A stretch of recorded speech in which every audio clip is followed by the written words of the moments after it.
I never thought a simple issue like punctuality could unravel my life in such a terrifying way, but here I am, staring blankly at my phone, the glint of the screen reflecting my dread as I anticipate their all-too-familiar late arrival. My in-laws, the Johnsons, have turned tardiness into an art form. You see, it's not just the usual 15 minutes late, but often an hour, 2 hours, or sometimes not at all. Yes, they've pulled that stunt too, leaving me waiting in the restaurant, awkwardly pretending to enjoy a glass of wine while I wonder if they've been kidnapped by aliens or simply decided they'd rather binge-watch Friends than honor my dinner invitation. It's been years of this, and I've reached my breaking point. After yet another instance of me pacing the restaurant like a caged animal, I snapped and texted them a harsh message before this latest dinner with my wife's family: if you can't make it on time, don't come at all. When they finally arrived, nearly an hour late, my father-in-law's face twisted in confusion, while my mother-in-law tutted softly, like a schoolteacher reprimanding a particularly dull student, but I didn't back down when they stormed out, leaving the restaurant empty and echoing our abandoned table. The rest of the evening was a tense silence at home, the air thick with my wife's disappointment, which turned to anger after she received a text from her mother, suggesting her husband was a monster who couldn't handle a few minor inconveniences. That night, I lay in bed listening to the muffled sounds of my wife on her phone, her whispered arguments and the occasional near sob causing shadows to loom taller in our bedroom, until, at last, she turned toward me and refused to speak, her back a cold wall of resentment.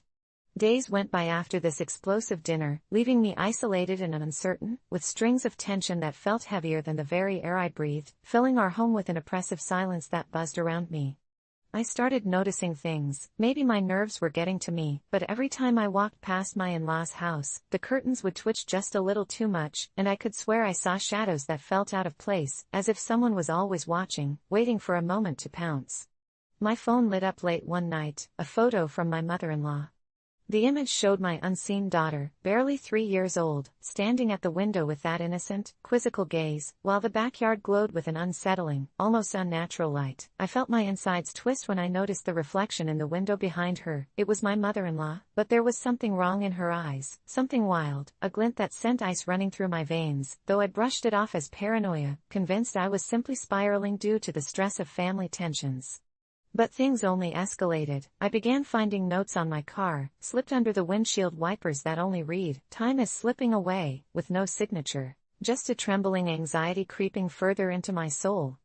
I told my wife about it, although I regretted the moment I saw the doubt construct a fortress around her disbelief, and she suggested I was overstressed, living in a fog of paranoia, but I knew better. Something was horribly wrong, and it seemed to mirror the late arrivals of my in-laws.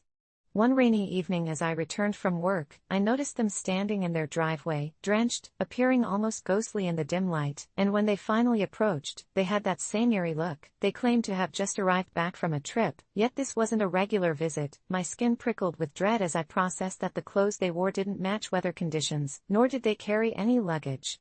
They insisted on spending time with my daughter, and despite my instincts screaming at me to protect her, my wife played along, and I could only hang back, unease coiling like a serpent in my gut as they led her into the dark house, a cavernous maw waiting to swallow innocent laughter.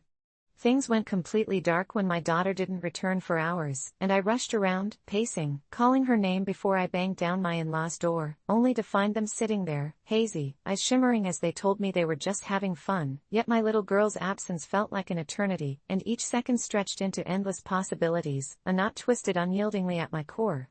Panic welled inside me, erupting into visceral desperation as I tore through their house, the fading scent of something metallic pulling me further into the nightmare unfolding within each stagnant room as I began seeing bizarre photographs plastered on the walls, pictures of children playing but with disturbing overtones of something nefarious, like their laughter was forcibly infused into each snapshot, faces twisted into grotesque smiles that made my skin crawl.